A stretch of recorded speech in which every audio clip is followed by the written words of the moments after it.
On Super Bowl Sunday, there's a lot of talk about the skilled hands of wide receivers. But for true artistry, you can't beat the hands on my wife Lilith as she launches into Super Bowl party prep mode. She doesn't believe in cooking small, and there will be no pizzas ordered for this bowl bash.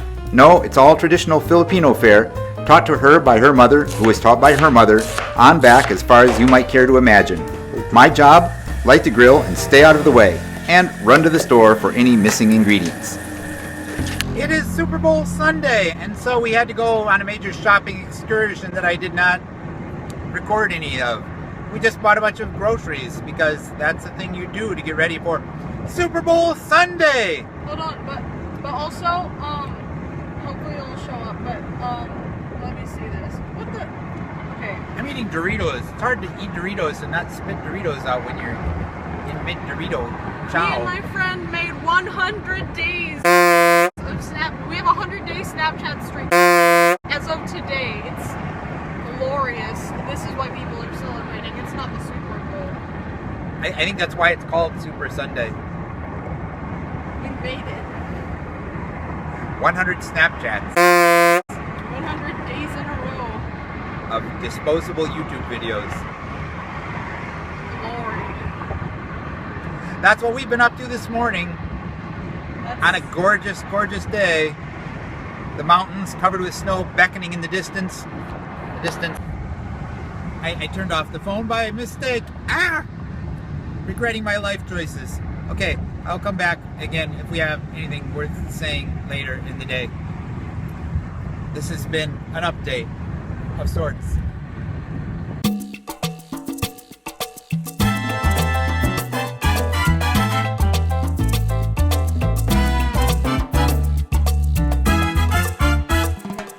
Someday, I will talk Lilith into doing a series of how to do Filipino cooking videos, and my subscriber and view counts will finally take off. For now, I can only hint at the process. I can promise that when we get that series done, it will be like most how-to videos, taking something that seems complicated at first glance and making it look easy, until you try to replicate the process, where you discover that your fluffy, light, delicious, and savory dishes come out looking like 2-day-old roadkill, but with slightly less than roadkill's delicious flavor.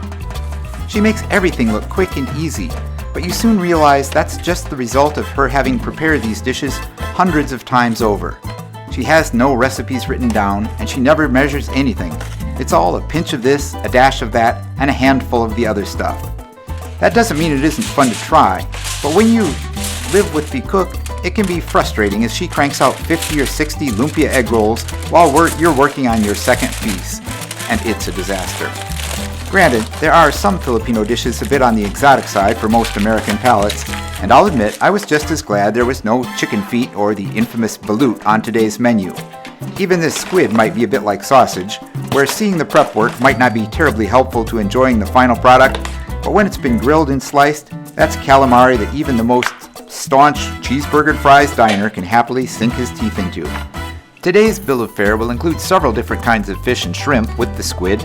It's not surprising that the Philippines go big into seafood. It is a chain of about 9,000 islands after all. But if you really don't enjoy the fruits of the sea, don't worry. There will be grilled chicken too. And rice, of course. Oh yes, always there will be rice. Once everything was ready for the grill and the fire was going, however, I was ready to go out for a run. This barred road has intrigued me since we moved into the neighborhood a few months ago, and so I was thrilled when I finally went up to check it out and discovered that what I had always assumed was a no trespassing sign merely forbade off-road vehicles. I'm not one of those, so I slipped around the gate and headed up the hill into a Riverside County wildlife conservation area. Now, I know some of you might wag your collective nerd-fighting fingers at me for abandoning my wife in mid-grill prep with a horde of eager Super Bowl revelers about to descend, but hey, she is fully capable of handling all party details on her own. And I've got this 2,000 plus miles to run. And besides all that, check out this view of the valley that lies over the canyon ridge that runs up behind our house.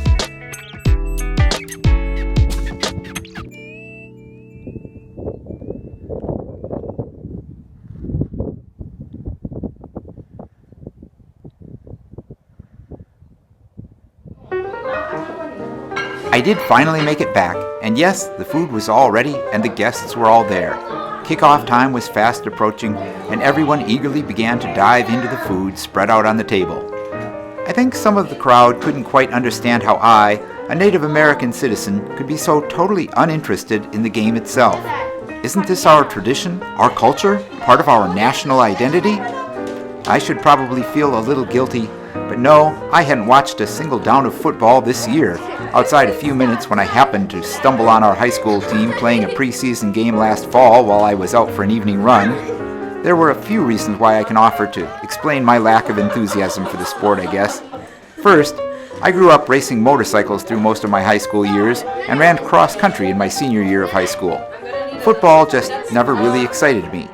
During my high school years, in fact, I loved to go to football games, but only as a yearbook photographer, which let you ride on the spectator bus where we belted out old Beatles tunes at the top of our lungs, and moreover, let you take lots of pictures of cheerleaders without seeming too creepy about it.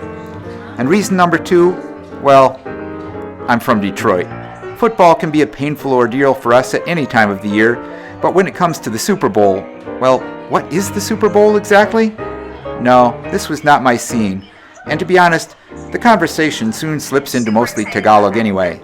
So what did I do? I subtly, I hope, slip away because a live stream Kickstarter for Shipwrecked Comedy's new Edgar Allan Poe Murder Mystery Dinner Series.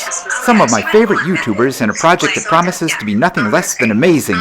This was sure to be better than the Super Bowl, and it was. I'll put links down in the doobly-doo so you can check it out.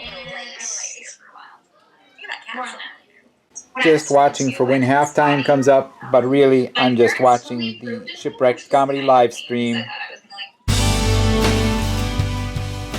And finally, there was nothing left but a fish head and a chicken leg. How did your bowl day go? Was it super? Let me know down in the comments. Till next time, don't forget to be awesome, and I will talk to you again. Soon, hopefully.